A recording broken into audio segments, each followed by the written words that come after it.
Ils ont élu domicile dans les parages de l'île de Sein. Une trentaine de grands dauphins évoluent ici depuis plus d'un siècle. Donc là, on va traverser des zones où il y a un petit peu de courant quand même, faire un petit peu attention. Pierre Portet a grandi aux côtés de ces mammifères marins et emmène aujourd'hui les visiteurs à leur rencontre. Que du plaisir d'être là à côté d'eux et de ne pas faire de bruit et de savoir qu'ils peuvent venir.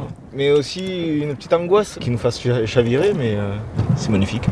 Maintenant je suis habituée, donc ça va, mais avant ça faisait peur. Enfin, c'est grand quand même. Dès l'arrivée des beaux jours, Pierre multiplie les sorties en kayak de mer, jusqu'à 4 par jour au départ du quai sud de l'île.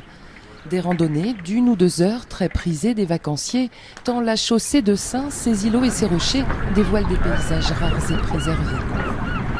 Ces endroits magnifiques, très, très sauvages, encore très conservés, où on n'a pas beaucoup la main de l'homme. Il y a un bébé phoque là-bas là. Une colonie de phoques gris profite elle aussi de la tranquillité et des eaux poissonneuses de la mer d'Iroise. Regardez là, elle sort de l'eau là. Alors on reconnaît les femelles, en fait, elles ont un petit museau, les mâles elles ont plus une grosse tête bombée comme ça et plus foncée aussi. Elle nous tourne presque autour là en fait, c'est marrant. Ouais. Elle est hyper curieuse, ça se voit, elle s'est vachement approchée.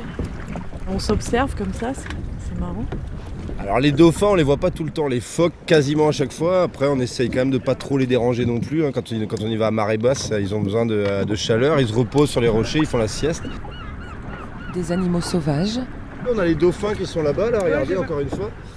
Qui pourtant semblent si familiers à la population sénane. Serge Quatmer est souvent le témoin de leur jeu.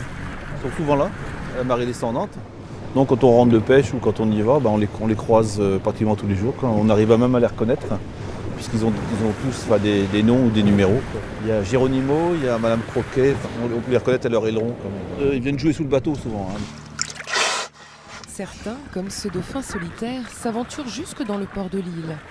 Étonnante rencontre, inoubliable après-midi d'été.